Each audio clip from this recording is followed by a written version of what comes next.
for this at some point. So, welcome everybody. It is Thursday night again. We are back again, Joe and Joe.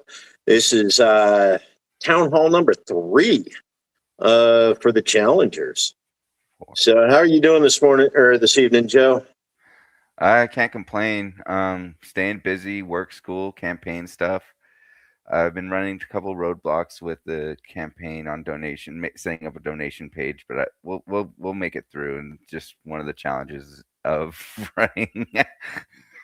Right, especially when you're still learning everything on the fly. Yeah, I remember my first couple times trying to get everything organized and making sure the campaign page was up, making sure the donations were available, trying to find the options that were around.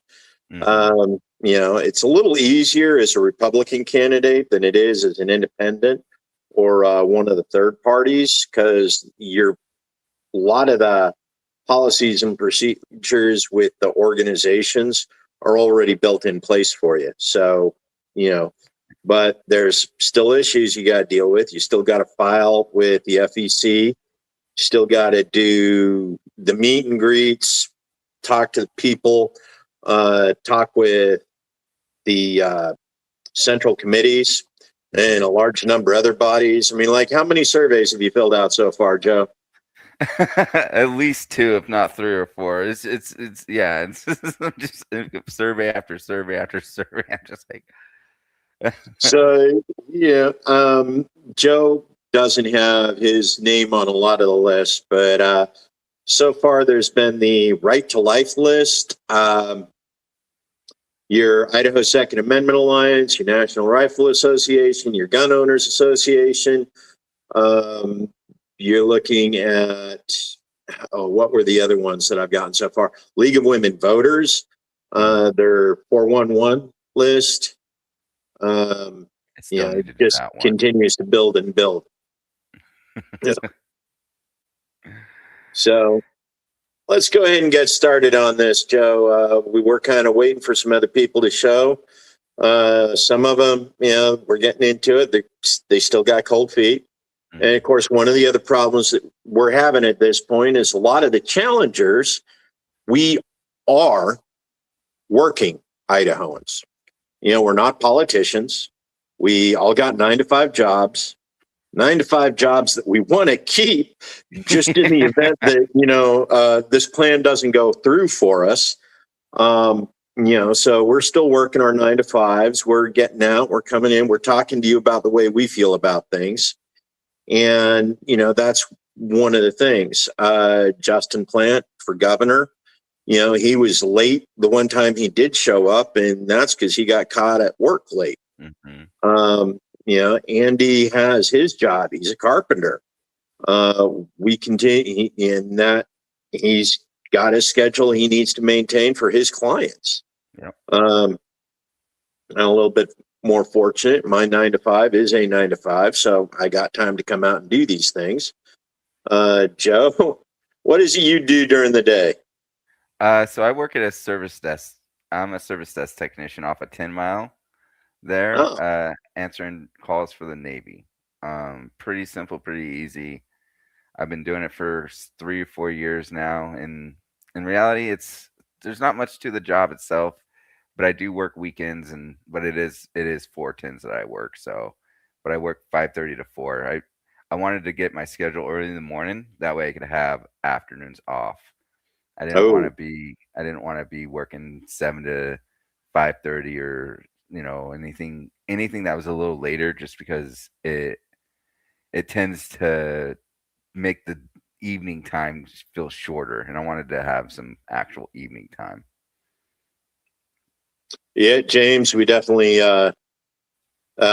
evening. It's time to have a beer. We won't be doing that until after, though. So I know the Greeks and the Romans used to have a thing about, everything needs to be debated in 2 ways. First, it needs to be debated drunkenly at the tavern. And second, it needs to be debated sober. And if it doesn't work either sober or drunk, it's not a good idea. But we want to be sober for you guys. So let's go ahead and get into it. So, Joe, one of the big questions that comes up this week is, many sheriffs are elected officials that are elected officials have spoken out against citing it as an unfunded mandate. Okay, what do you think of the legislators passing this law when other elected officials working in the community have spoken out against it?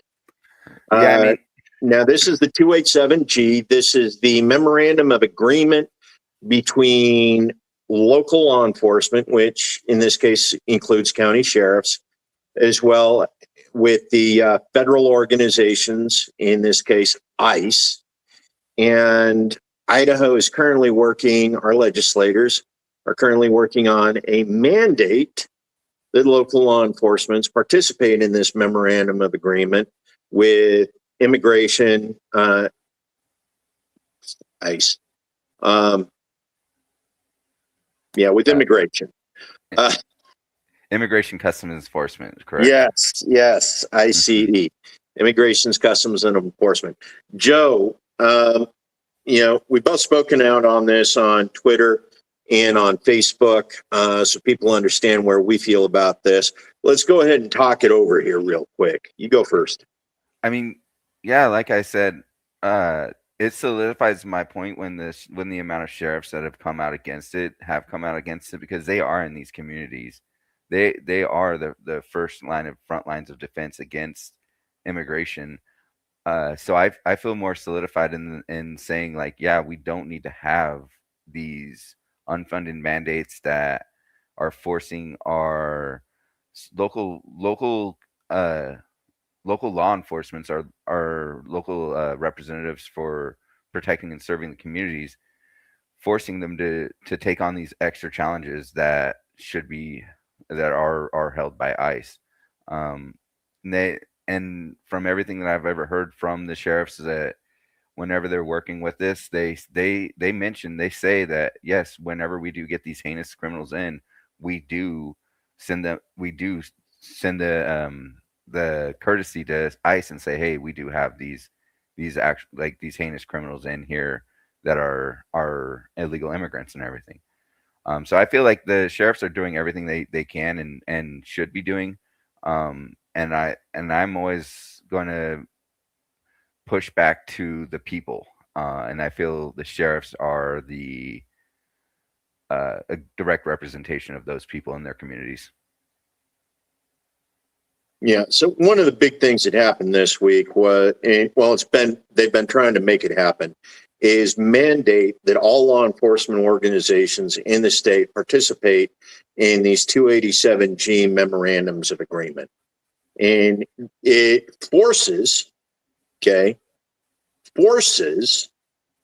our elected sheriffs, all 44 of them, to participate and essentially subordinate themselves to a federal law enforcement agency that is not headed by an elected official. They are appointed. It's a bureaucracy. So it's like our local law enforcement elected, our sheriffs elected. Every county elects their own sheriff, and their sheriff's part of their community, hopefully. I don't think there's too many counties in Idaho where a sheriff has lived there less than 5 years before being elected to be a sheriff. Mm-hmm. Not at this point. I think we learned a lesson or two already. You want a law enforcement organization leader who understands the community, who understands what the community wants. They're already participating in enforcing federal laws in some capacity. They're also enforcing local laws, and they're working with an intimate understanding of the threats to the community.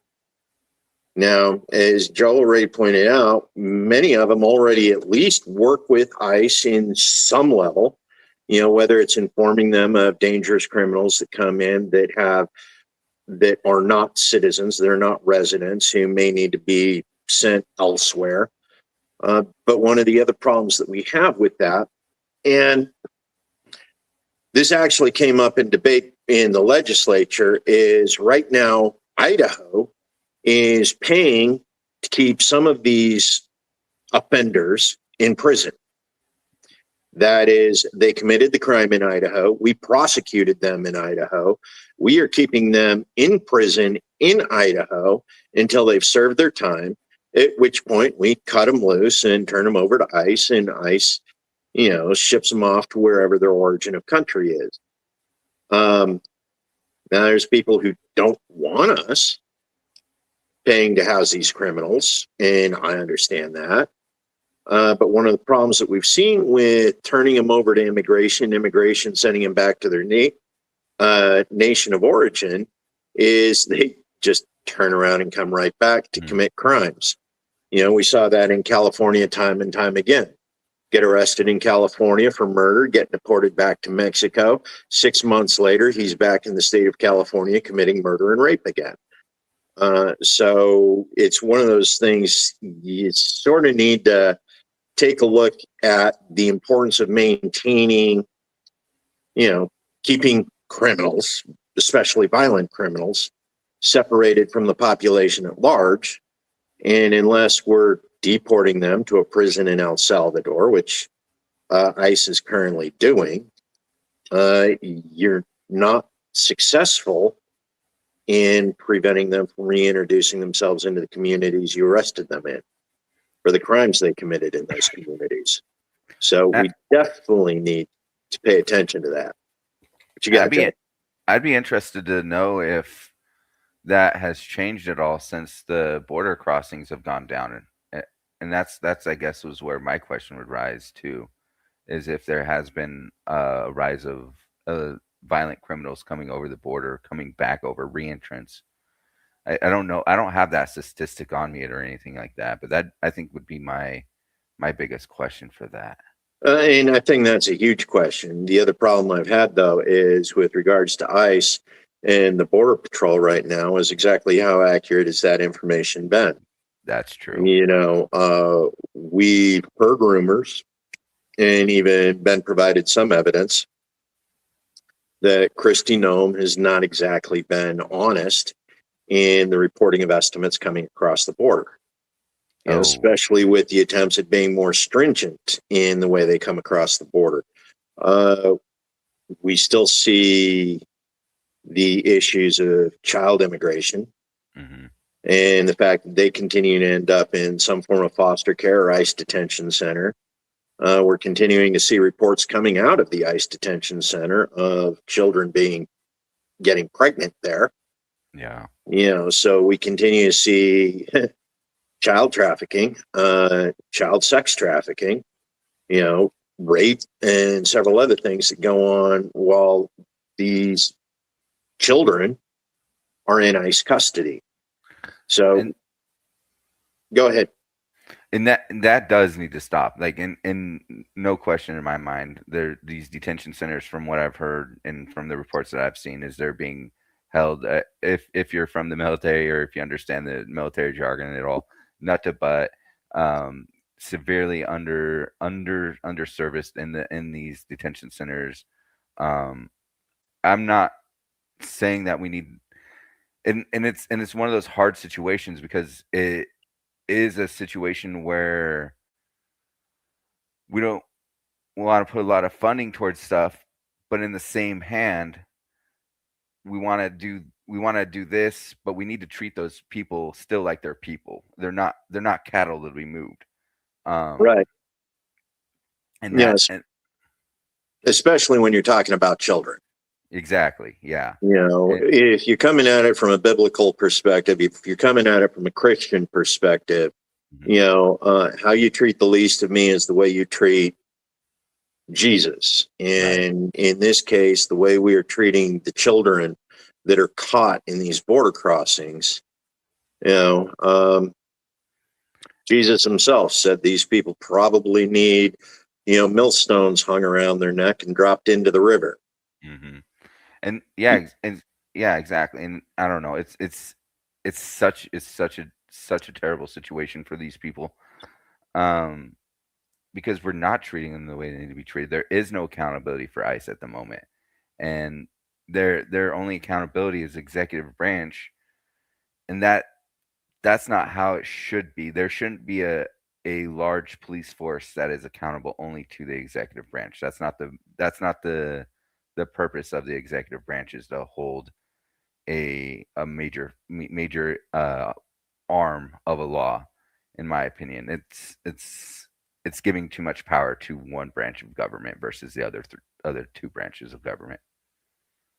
Right. So that's the executive. Now, one of the next thing you brought up was the idea of local law enforcement versus federal immigration authorities. So this is that blend of local versus federal. Now, the way I look at this is, especially with the legislature attempting to do the mandate, what we're doing is we're taking elected officials and we're placing them in subordinate positions to federal bureaucracy. Mm-hmm. We don't elect the people who run ICE. We do not elect the people who run DHS. Mm-hmm. Many of these people have been careers in these particular agencies, 20, 25, 30 years. DHS, only 26 years now, but they were in federal law enforcement before they became DHS. So these are people who've been part of the federal bureaucracy for over 30, 40 years. The thing we commonly refer to as the deep state. And here we are taking the deep state and telling our local elected constitutional sheriffs, hey, you got to suck it up and take orders from the feds on how you're going to conduct business in the state of Idaho. Yep. And I think it's one of the most egregious oversights and essence of arrogance of our current legislature to think that, they have a right to tell the elected representatives of the people, our elected sheriffs, how to do business in their individual counties. What are your thoughts? I'm always pushing to limit federal overreach. That's one of the major pillars of me, of who I am as a person. We have far too much federal overreach already. And to think about it, if this was a Democratic, Congress, Senate, and president at this point in time, would we still be trying to expand the efforts of ICE? I mean, it doesn't make any sense to me, because the coin's going to flip at some point, and then then it's so much harder for us as people to take back that control. Yeah. Anytime we give federal government any power, any sort of strength or overreach over us, it's so much more difficult for us as the people to say, hey, no, we want that back. And I think on even when we have the House, Senate, executive branch, everything in our favor, we should always play to caution in those federal overreaches, especially. Right. Absolutely. We want to reduce the strength of the federal government, not continue to reinforce it.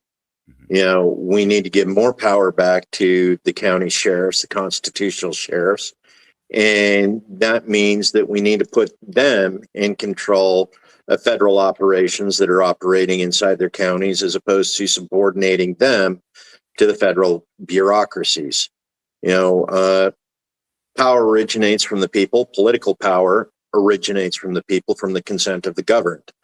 And that is not what our current state legislature has decided to do, which I think was just arrogance on their part.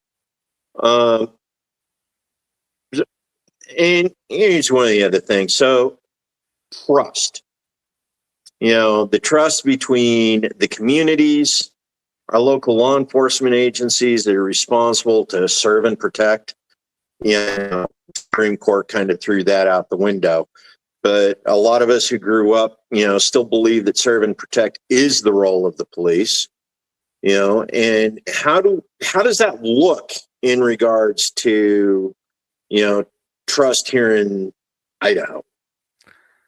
I mean, I see the trust diminish in and there's been so much distrust even with police forces ever since, like, well, really honestly since Rodney King, but you have like the George Floyd situation and everything like that. Then we need to rebuild that trust with the communities, and the sheriffs for the most part have trust in these communities a lot more than some nameless, faceless federal agent that comes from some other state that they've never been here, and that is also, in my opinion, on purpose, is bring them to a different state to where they don't know the people, they don't interact with those people every day, they don't understand the community itself, and I think that separation is something that we need to get away from, because sheriffs are accountable to their communities. They get Yeah. elected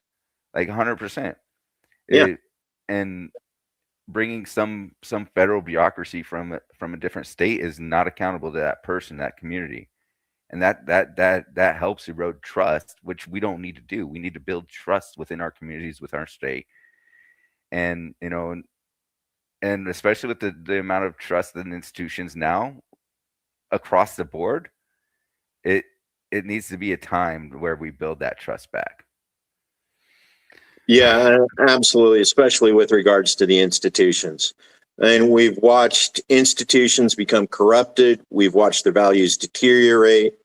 We've watched them start to participate in the things that they were created specifically to eliminate. Hmm. CDC has participated in gain of function rather than reducing disease. Right. FDA has approved things that have continued to poison our food supply rather than clean it up. Right. So our institutions, whether federal, local, we want to rebuild the trust in our elected sheriffs. Yeah. Yeah. We want to build trust in our federal agencies again. Hmm. James, when was the last time you invited a cop to the barbecue? Yeah. It To be for fair, for me, I was in Quantico, Virginia for 3 years, and at that time they had me do temporary assignment of duty for gate guard, essentially with the military police. We did lots of barbecues. right? So that was probably 8 9 years ago at this point. So I've had some interactions with law enforcement individuals, or Leo trained with badges and everything of that nature. So it's probably about 9 years ago. Yeah. Mm. Uh, yeah. But yeah, so we're talking about trust, and especially with communities. We've seen the raids that happened with ICE and the sheriff out in Waukee County, Marsing, of which the sheriff had some not so good things to say Mhm. about the cooperation, the arrangements, the nature of what happened versus what we were told happened. And I think this is one of those things. If ICE is going to be able to operate freely, we need to make sure that ICE has built trust. And that means the sheriffs need to be able to break the memorandum of agreement. Once if for whatever reason ICE breaks Idaho laws or interferes with the way Idaho does business. If you set up a mandatory agreement that ties the hands of the sheriff, how do they hold the federal agencies responsible when the federal agencies start committing crimes, when they start violating human rights, when they start hurting residents of Idaho and citizens of the U.S.? Yeah. How do we deal with that if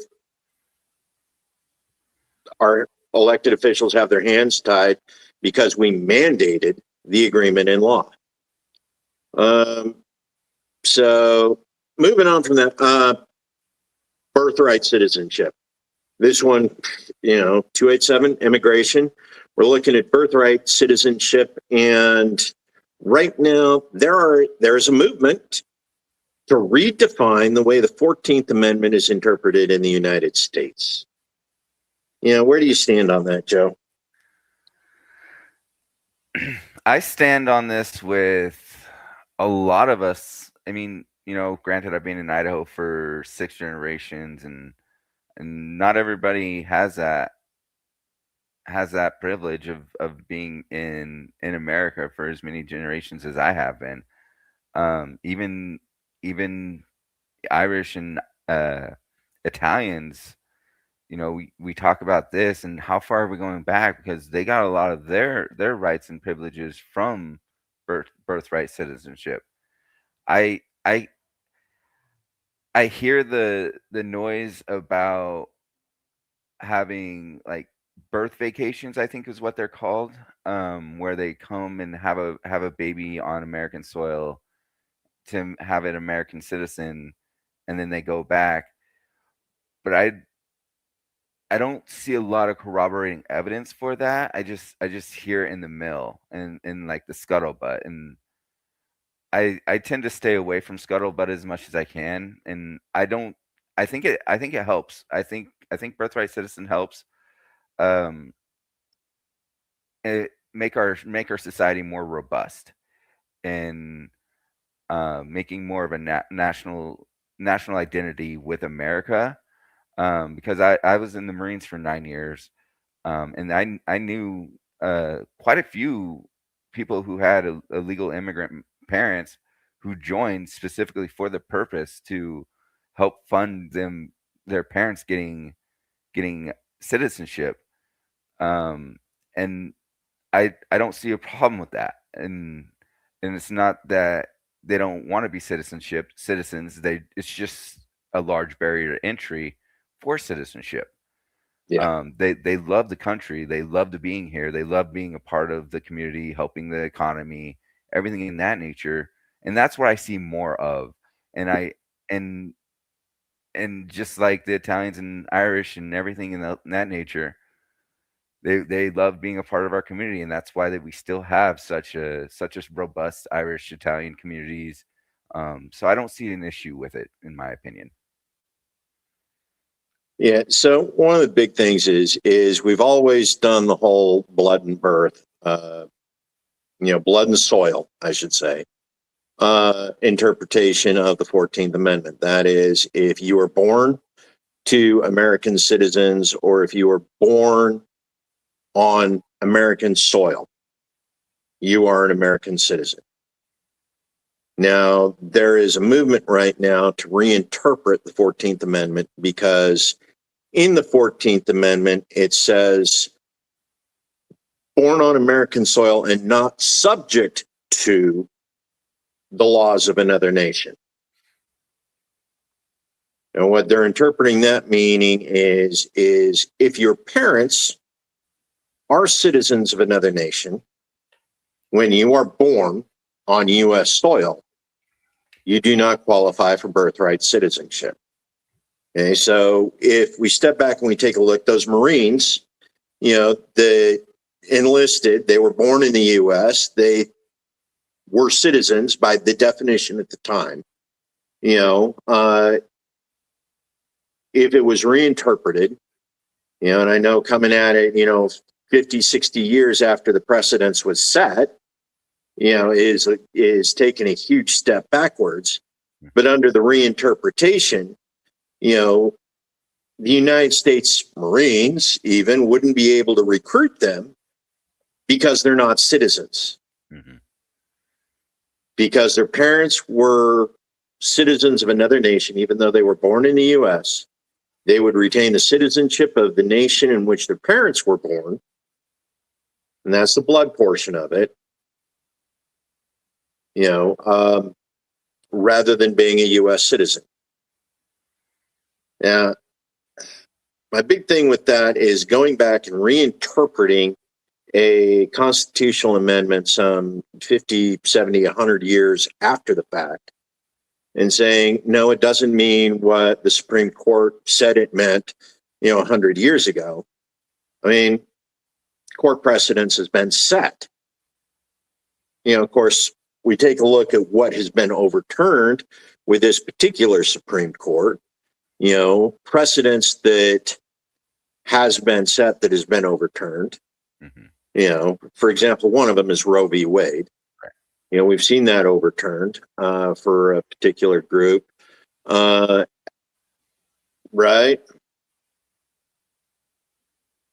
Tourist visa, no birthright, work permit, citizen is short, according to, So there's different ways to look at it. The tourist versus the work, while they're here working, if they're on a work visa, they, of course, are under the jurisdiction of U.S. law while here as a work because they're working here. But tourists, they're coming, they're leaving. Yeah. No intent on sticking around, no intent on providing to the communities in which they're visiting, in which they're working. But the big issue of, changing precedent, court precedent, 100, and I won't lie. There are some SCOTUS precedents that I would like to see overturned. We saw the Chevron deference overturned recently, which I think is a huge win for public land advocates. So,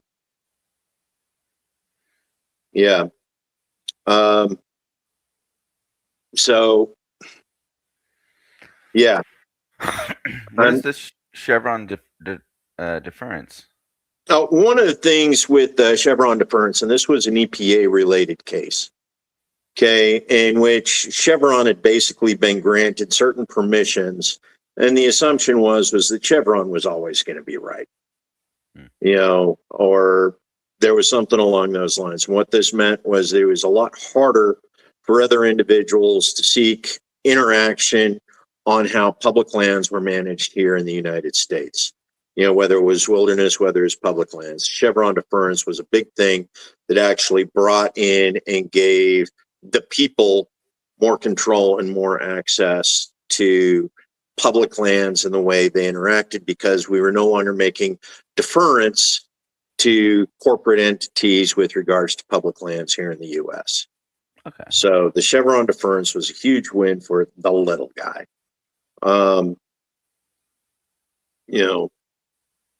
See,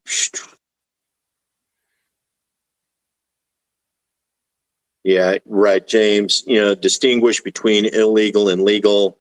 Now that's another one that's interesting, especially once you start taking a look at the way fraudulent immigration has been conducted under the Biden administration.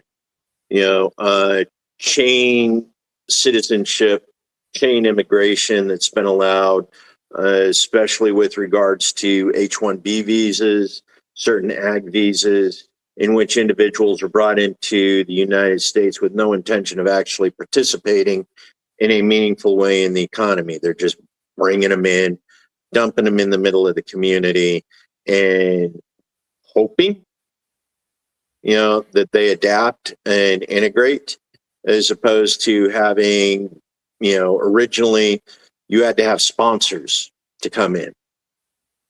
These days, who's sponsoring you is, Catholic Charities, which isn't Catholic and it's not really a charity, and certain other organizations that come just bring people in.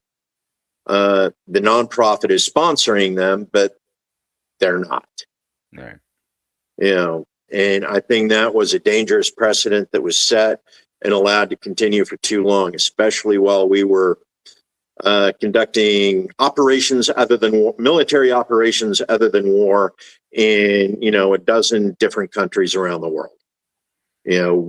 We go in, we conduct these operations, we'd occupy a nation, and while we were occupying them, all of the people that were displaced because of our presence were being relocated into the U.S. Yeah.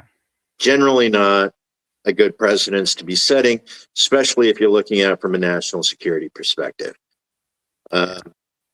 You go over to a foreign nation and the guy you were fighting beat you back home. Yeah, I know, right? Yeah. It's not good. It's not. It doesn't lead to a good cohesive relationship in that community. Um, and to be fair, there are a lot of people who don't hate Americans for being American. Uh, they don't like what our government did to them, and breaking that down is something, a barrier that you have to sometimes attack. But there are those mindsets in those communities of hating America because they blew up my home back home, and now I have to live here in this essential ghetto. Right. Have to come live in a ghetto where the people in the gated communities hate me. Yeah. Yeah. I mean, yeah, maybe an open air prison and the people are kept safe by living in their little sub prison within the prison, where the uh, warden lives, in his cage of a room in the corner of the prison, safe from all of the inmates. But it's one of those things. We're creating this situation where we're bringing in people who don't want to be here. Hmm. They're only here because the only place to get away from American foreign policy is be on American soil. Um, yeah, and a lot of them, we look at it right now. It used to be you come in, you apply for asylum. If you applied for asylum, it was because you were scared to death to go back home because your government wanted you dead. Hmm. Now they come in, they apply for asylum. 2 years later, they're going back to their home country for vacation. Right. It's like, I thought they wanted you dead. Why are you going back? Right. Yeah. Yeah. That there's so much fraud and abuse in our system. It's insane. Yeah. So speaking of fraud and abuse, the next question you brought up was Social Security. We talk about Social Security, the entitlement, versus what you've earned, what your wages, what you put into the system. Um, okay, so Social Security reform, how do you keep it solvent? And if so, what specific changes would you support or oppose? So I mean, the big thing that I would support is increasing how much people. So there's like a certain amount to where you're like exempt from Social Security. I think we should Right. increase that amount. And that might not be a super popular opinion, but Social Security is also one of the better like better public programs that is provided by the United States government. Um, and I always hear there's a lot of fraud, waste, and abuse in it. And the times I think about are when people pull money from Social Security because it's usually in the green. It's always in the green for um how much money it has in it. And I do think that we do need to increase how many or who's all putting into it. Um it it's also one of those things where if we put money in the public, it should stay in the public. And if we're taxing people for these services should be provided to the people. Um, I, as you know, I as one of those people who always struggle with this back and forth because I do like public services. I do like public roads. I do like public schools. I do like all these public things that are provided for the people on our tax dollar. The problem is that we're dumping a lot of money into opaque private businesses that it's getting out of the public's hands. It's being and it's a hard question for me because there's so many layers to it. Um, but I do think that it's easier for fraud, waste, and abuse to happen if you take taxpayer money and put it into a private business instead of leaving it in the public. I think there's a lot more eyes on it and a lot more ability to see it if it's in the public. Um, and I think we do need to be more transparent with what is in our public coffers. Uh, but every time I hear about Social Security, they're always like, "Yeah, we still got some money in there. It's still in the green. We can still take money from it." Um, yeah, I mean, with and it also comes back to one of these things of like capitalism, as James said, we do live in a socialist capitalist society where any taxes are really kind of a socialist idea in a true free enterprise and a true free capitalist society. You're not going to have any taxes. You're going to have everybody's on rugged individualism. There's not going to be public roads. It's going to be you're going to pay for your little slot out front if you can, and I think that has to break with people, and we really have to analyze our current market. And I don't think a lot of people look at our market in that way. Well, and that's one of those things. So you talk about fraud, waste, and abuse, and the times that we actually started dipping into Social Security in order to pay the bills. Back in 1980s, the public trust, the Social Security industry or insurance was handled through the government agencies. In the 1980s, we started to privatize that management. And under President Reagan, the Congress at that time actually authorized the House, the people who write the checks, to dip into Social Security in order to pay the bills. So they breached into Social Security, pulled the money out to pay the bills. They were selling U.S. debt to the Social Security insurance in order to pay the bills, and Social Security held the U.S. debt. So they were dipping in and doing that exchange, which was never supposed to happen. Social Security was never supposed to be a means of paying the bills for the United States government. Okay, and then we started doing more and more along those lines. We started seeing union programs. When we started opening up the idea of private venture capitalism, private equity firms being able to go in and buy organizations.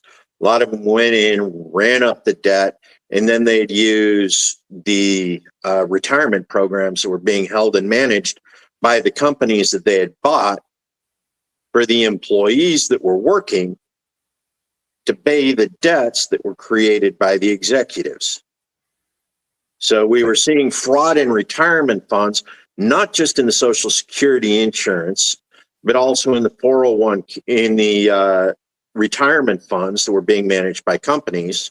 And one of the reasons why we went to 401ks was because they wanted to separate the company from the retirement program so that the individuals who were paying into the 401k weren't risking their retirement by having it managed by the company that was being bought by private equity. Now we've turned around and we've made an arrangement through Congress again that allows private equity to actually go after the employees' 401ks that the companies have been paying into for them. So we're continuing to watch Congress, because private equity wouldn't have access to the 401ks if Congress wasn't neglecting its oversight. Mm-hmm. But we've now set it up so the private equity can not only continue to ravage our brick and mortar and other companies across our corporations across the U.S., go in, buy them up, rack up debt, piece them out, sell off the purchases. Yeah, it's a piggy bank until it's empty. Somebody else is coming in with a hammer to break that piggy bank for you. You're not going to get what's in it because somebody else has a bigger hammer than you. Mm-hmm. Let's go ahead. It's the same thing with the insurance programs right now. We continue to see private equity continue to rack up profits at the expense of the middle class and even the poor here in the U.S. Programs that were designed for the poor You have wealthy people going in and siphoning off fraud. We've just watched Trump pardon, you know, I think he's like on about his fifth major fraudster that he's pardoned, you know, in this term, in this administration alone. Medicaid fraud, Medicare fraud, insurance fraud. You know, they've been busted. They were arrested. Federal RICO charges. Boom, he cut them loose. You know, so this is one of those things. It's like, how do we defend our property? You know, our savings, our property, the stuff we labored for in order to create this pool for a retirement. How do we defend that when Congress goes around and continues to remove the barriers to that piggy bank that were put in place in order to secure our future? I mean, we got to hold their feet to the fire. Yeah. We got to hold private equity accountable. We need to hold the organizations responsible for oversight of private equity accountable. Or we just need to stop funding private equity with, you know, government preference, government protections. Mm-hmm. You know, that's essentially what we've done over the last 100 years is we've continued to give private equity greater access to the wealth of the people than the people who earned it. Right. And that's an extremely dangerous precedence, you know, especially as we start looking at the fact that property rights no longer mean what they used to. You know, we see it happening in zoning. We see when cities will put liens in tax property. You don't own your property as long as the state can take it because you're behind on your taxes. You know, so we're looking at property tax issues on that too. So it's like we continue to see the state grab and grab and grab at the resources of the people.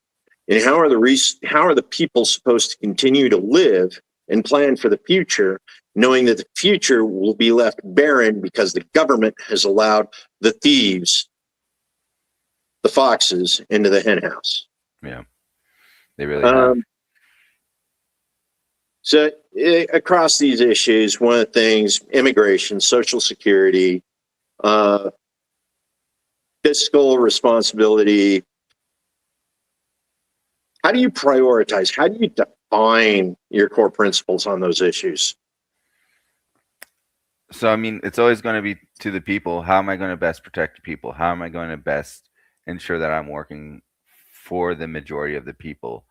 I do feel like that we have gotten too far away from protecting the people, especially with like Citizens United issues like this, where it's a lot easier to buy a congressman with your corporation and your private equity. And Montana is doing something really cool, and I'm not the transparency act in Montana as well, and I'd like to see on a citizens ballot initiative. I'd like to see that go through here in November. But I say we need to take the fight to them. We need to take the fight to the people, the thieves in the foxes in the hen house. We need to cuff them in a lot of different ways, in my opinion. Whether that be ensuring that we don't sign legislation that allows shortens the barriers for them to rob our wealth, or if I mean, and or increasing the barriers to how they can enter. We need to decrease the red tape for the little man, while simultaneously making it much more difficult for the bigger corporations, these private equity firms, to take the money away. And I think that's very key to this whole idea of how to prioritize this. Right. And it's agreements, where is he a place of priorities? As Idahoans, as Republicans, One is his power is derived from the people, consent of the governed. We are interested in making sure that the people are protected because that is what the republic was created for. It was to ensure the rights of the people. We look at the Bill of Rights in the U.S. Constitution. We look at the Declaration of Independence, the right to life, liberty, and the pursuit of happiness. We take a look at the Idaho Constitution, Article 1, Section 1. The right to life, liberty, the right to secure and defend property, the right to, health, the right to happiness. These are things that are essential parts of what it is to be an Idahoan. And if the state isn't party to securing those rights for the people, the state has no right to exist. So as an elected official being part of that state organization, the goal is to secure the rights of the people, be a good steward of the resources for the people. And that means you don't turn it over to the thieves. Mm-hmm. You don't let the organizations known for bad judgment, bad fiscal policy, bad human policy to continue to dictate to the citizenry what they're allowed to have of what they were responsible for creating. Right. It's like, it's an argument that you see on some places, if you have a right to the fruits of my labor before I do, exactly how is that different from slavery? Right. In any capacity. Payroll taxes.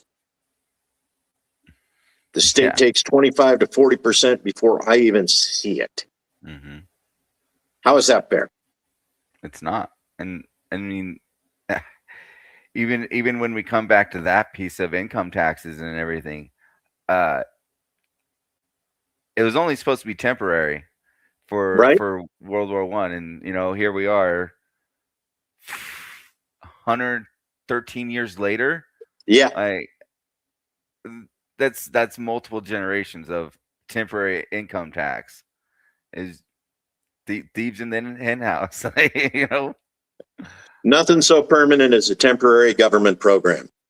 That's why it's so hard for us to bring it back to us. We need to tear that right and back. It's one of those things almost since the origination of it. It was used to pay for foreign wars. Mm-hmm. They used it to pay for World War I. Mm-hmm. They kept it in place so they could pay for World War II.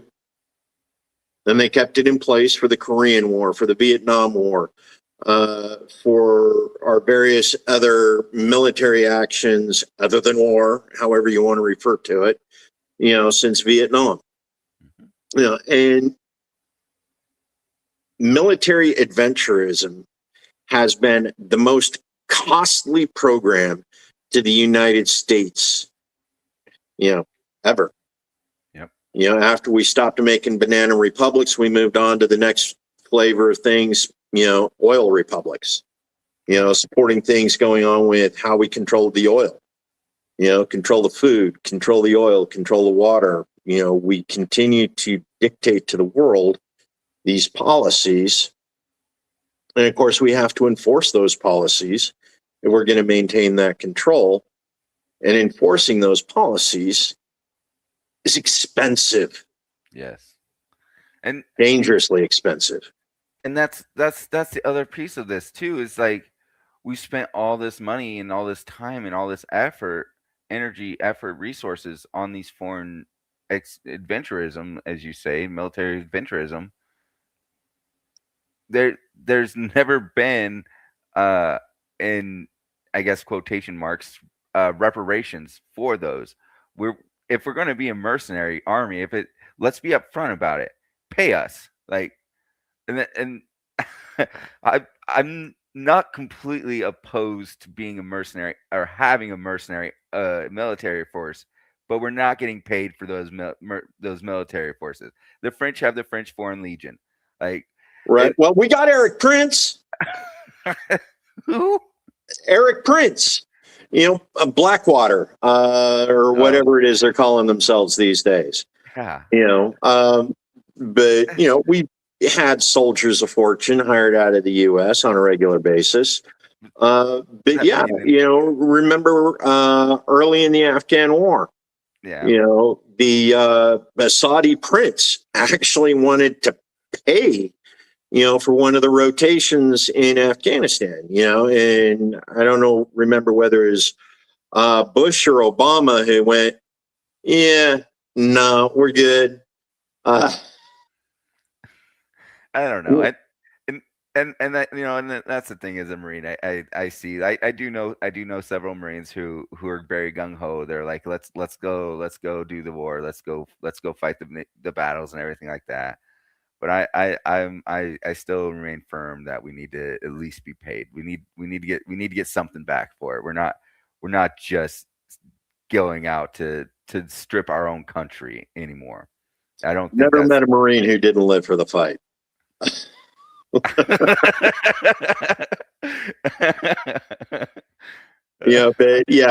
those of us who have grown older, managed to survive that particular time frame in our lives as veterans, we're looking at it and going, I lost a lot of friends there.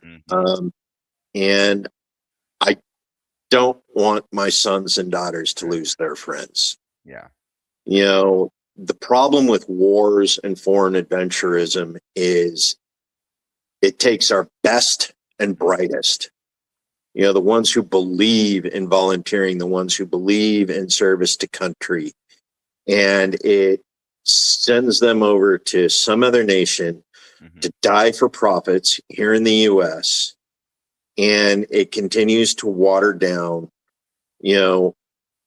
our genetic heritage, because our best and brightest are no longer part of our future. Because of the extreme national, like the patriotism in America. And, I'm American. Yeah. I love being America. I love being American. I'm super proud of being American. And I don't know. There's certain pride and patriotism in serving and being a part of the fully volunteer force. And I don't want to take that away either, but yeah, no, we don't need to be sending our best and brightest. And like I said, a mercenary force, but you have to be completely upfront with it. If you're completely upfront with it and people are still willing to take that risk, like fine, like fair. But we don't need to be doing it under a guise of American protectionism when we're completely safe. There in America, in Idaho, there's a gun behind every blade of grass. There's you know what I mean? Welcome to what the Japanese say. No, we were never going to invade the American homeland. Yeah. There's more rifles than blades of grass in the nation of the United States. Yeah. But speaking of that, you talk about a mercenary force or acting in a way that's different than the American empire that we've seen develop. 800 military bases around the world right now in 180 different countries of the 190 or 200 that, exist. 200 sovereign nations around the United States. 180 of them have a U.S. base in it. Over 800 U.S. bases.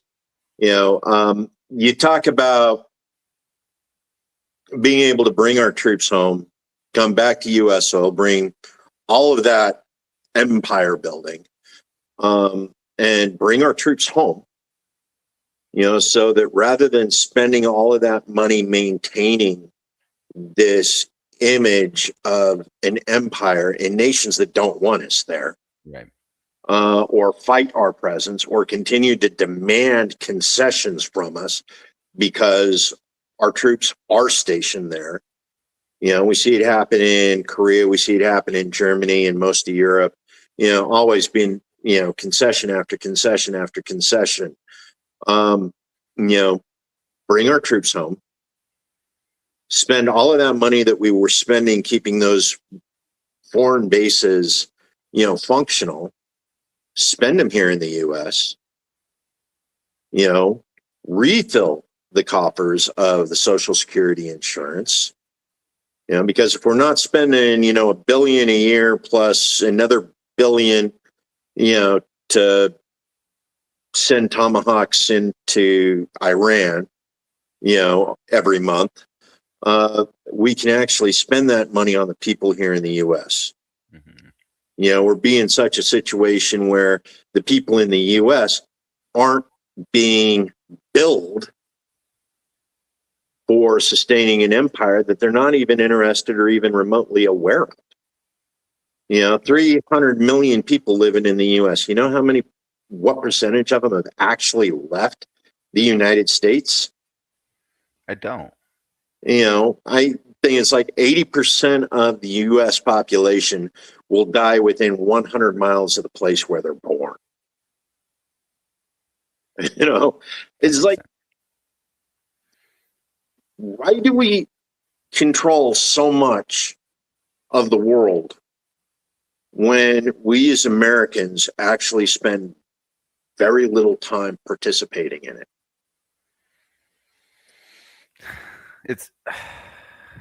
It's hard to say, and this probably comes back to the corporations, the private equities, corporate capture of Congress, and their inability to even stand up and say, "Hey, no, we do not want war." When the majority of Americans in the United States do not want to go to war. No.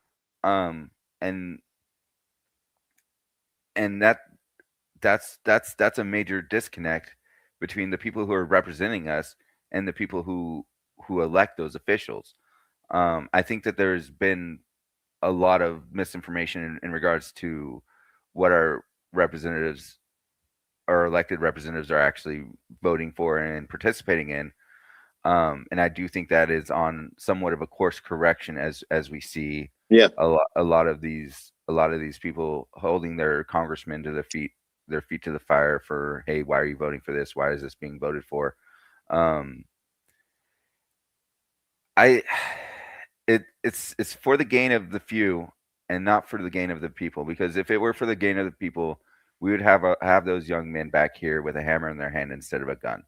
I'm all for a well regulated militia. I think it's written in our Constitution. Yeah. There's nothing to say that we can't have a well formed and regulated militia where the young men and women are working carpentry jobs or construction, building roads, manufacturing plants, or refurbishing manufacturing, logging, mining, or any of these other things that we need to do back here at home in order to really create the United States of America that is pushing for the people, and making us as a society more robust and more strengthened in our communities, and have them do like a weekend warrior kind of thing where they go once a month to train on weapon systems and make sure that they're well trained on this is what we're going to need to protect for back home or anything in that nature. And a fighting force in that nature would be completely unstoppable, in my opinion.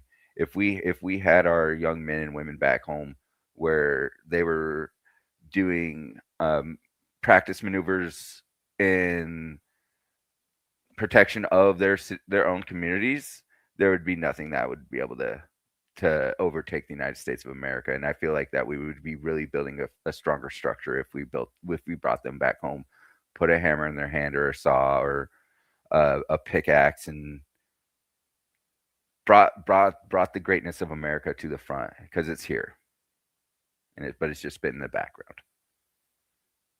Yeah, James, I see. I know where you're coming from because I've seen it. I felt it. Coming back from U.S. for military deployment.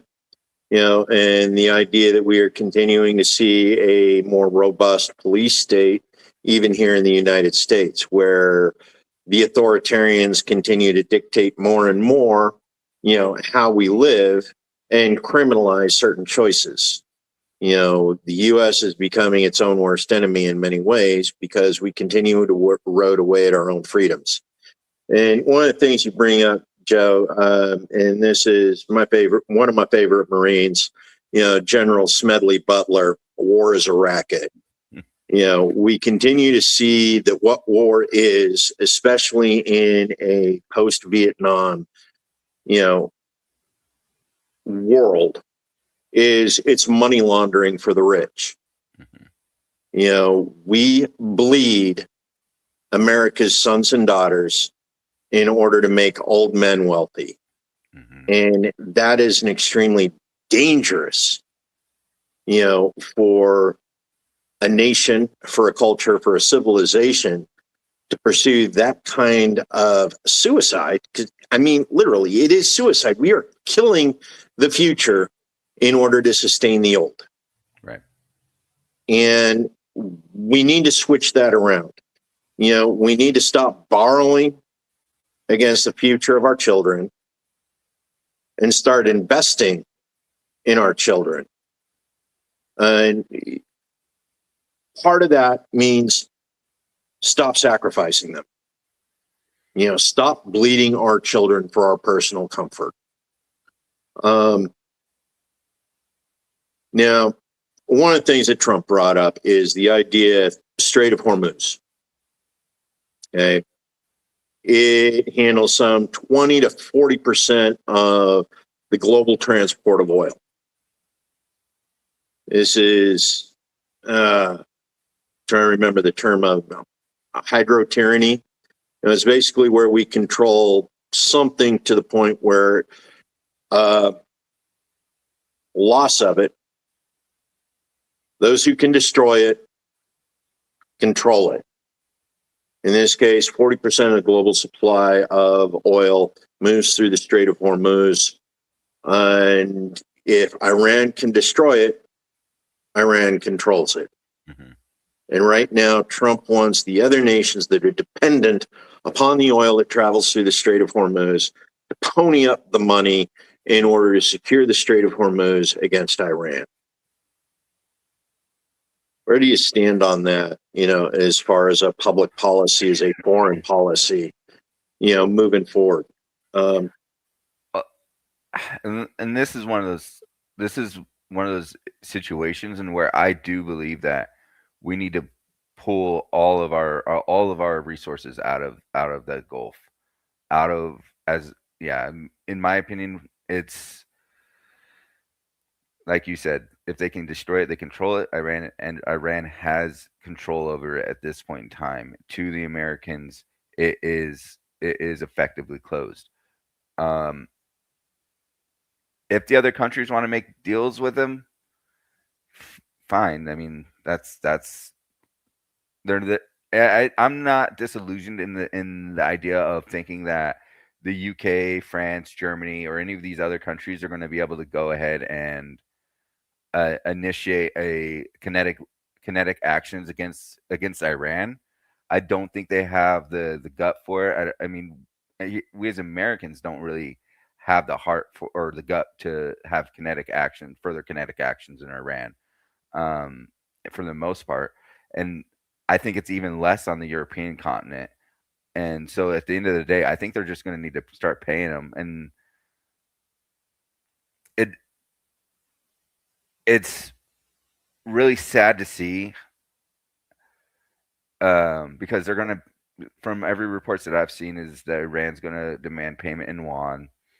So you're seeing this major power shift from the American petrodollar, which was reigning king supreme for the last 50 to 75 years, the entirety of my lifetime, the entirety of your lifetime, the entirety of majority of people's lifetime. And it is chaotic, and I just don't see that we have the stomach for it. And I was having this discussion the other day, and we're sending men and women when they're sending RPGs on wings for 800 kilometers out. And that's not sustainable warfare. And because we have a extremely finite resource, and this comes back to what we were talking about earlier about how we're sending the best and brightest against RPGs with wings on them, and or RPGs on the ocean front. It's not sustainable for us, unfortunately. I mean, to we're not in a position for it, and I feel like there's shoot, General Von Ripper, I think. I'd have to actually look that up. He did a war games um back in 2002. Paul Van Ripper did a war games back in 2002 in kinetic action with China and Iran. Right. Think 3 out of 4 times he uh, disabled the United States American Navy using tactics that he thought that China and Iran would use, such as drone warfare and mines and missiles that could reach 2,000 kilometers out and everything in that nature. Um, and when he gave the findings to the higher ups and were like, "Hey, this is what I've been winning every time or whatever," they're like, "No, you have to lose," and that's not it's not what we should be doing. We need to take a reality check. Right. We need to look at this. We need to disillusion ourselves from what we think and say, "Hey, this is what's actually happening. We need to regroup. Hmm. We absolutely 100% need to regroup in order to provide the better future for everybody in America, and that includes the people that are in the Arabian Sea at this point in time." Yeah. So one of the things you talk about is force projection. Now, as a candidate for U.S. Senate, especially understanding that the person I'm running against sits on the Senate Foreign Relations Committee, Jim Risch. He's basically been responsible for support of a lot of the foreign policy over the last 12 years in particular, in the way that we interact with nations abroad. Whether or not we support a military operations other than war, occupation, nation building. Right now, he continues to support the funding of the Taliban in Afghanistan because sitting on that, he hasn't turned off the faucet of money that's going to the Afghan government. So when we look at what's happening with regards to foreign aid, how much money we're spending in foreign nations, they don't like us, don't want us there, and are pretty much just using our money to attack our interests in those nations abroad. This is a dangerous precedent where we are literally paying the people who are killing our sons and daughters, while we throw our sons and daughters into these meat grinders, and we've seen the Oreshnik, landing in Ukraine. We've seen the hypersonic missiles being used by China and Iran. We've seen the change in wartime capabilities, the firepower that these nations have experimented with and developed in the time we were policing the world. Our privatization of military research, has continued to pay private organizations to sell the tech we paid them for to our rivals. They're chasing the dollar. They're not chasing loyalty to the people who pay them to create the weapons that are going to protect our people in war and in future combat operations. And we continue to see that time and time again. There is no loyalty in multinational military corporations. There is only money to be made. And they don't care who dies as long as they make their profits. Right. And it goes back to this war is a racket, and it's time to bring our troops home. It's time to bring American sons and daughters home to build America where we are safe, rather than continue to project our forces, our people, into nations that do not want us there, and we do not benefit from being there. Yep. Yeah, so we need to do a change of thinking if we want to be able to return the republic to its state as a republic, rather than continuing to force empire upon the world. Right. Yep. You know, that's my personal thoughts on our troop deployments, you know, and what it is we should be doing with some of our absolutely most valuable resources here in the United States. Yep. That is our children and our future. Bring them home, keep them home. Yeah. There's one nation. There's one nation I want to build, and it's the United States of America. Right, America first. Hurrah! Yeah. Idaho first, America first. Yep. But yeah, no, James, you're right. One of the things that we've done is we've continued to fund American NGOs that support terrorists. Yep. That attack us. We've done it through USAID. We've done it through Red Cross, Red Crescent, you know, several of the other international. Yeah, okay, James, you first. Got it. But yeah, no. Yeah, global terrorism in the name of democracy and freedom. That's what we've been using the CIA for the last 80 years. It's time to bring that to an end. Of course, if I'm ever elected and I really try and make that happen, the CIA is going to have me killed. Yeah, same. I keep saying that. Bring it, man. I'm not afraid of that. Yeah, neither am I. I've been there, done that. When I die, somebody will come in and step into my place. So yes, and that is the resolve I have, and that's the resolution. And yeah, but yeah, when I keep saying, like, if it happens, I'm getting to that point. Well, not yet, but if I ever do get into Congress, I'll be at that point where there'll be a bounty on my head from some corporations, because I'm not going to shut up about it at all. They need to answer for the crimes that they've committed, and you just gotta tell it to them straight. I worked with generals in Quantico, and I had, it was just computer problems, but it still gave me that barrier, that breaking barrier of saying, like, you're just a person. You know, you're not anything special. You're not anything scary. You're just a person who puts on their shoe just like I do. Yep. And there's no reason that I cannot have a conversation with you and say, this is how I feel. Oh yeah. You know, spend enough time working with generals, spend enough time working with high-level politicians, you know, you realize that the only difference is the level of access they were born into. Not the capability, not the capacity, you know, and definitely not their integrity. Yeah.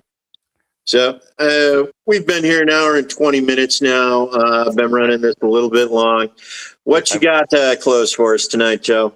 At first, I wanted to say sorry to Jackson. A dark humor that I have, super dark. Mostly, yeah, but I'm Joe Morrison. I'm running for Congress in the Republican primary against Russ Fulcher. The way you can reach me is morrisonforidaho.com. That's Morrison, the number 4id.com. And I have my socials linked in there.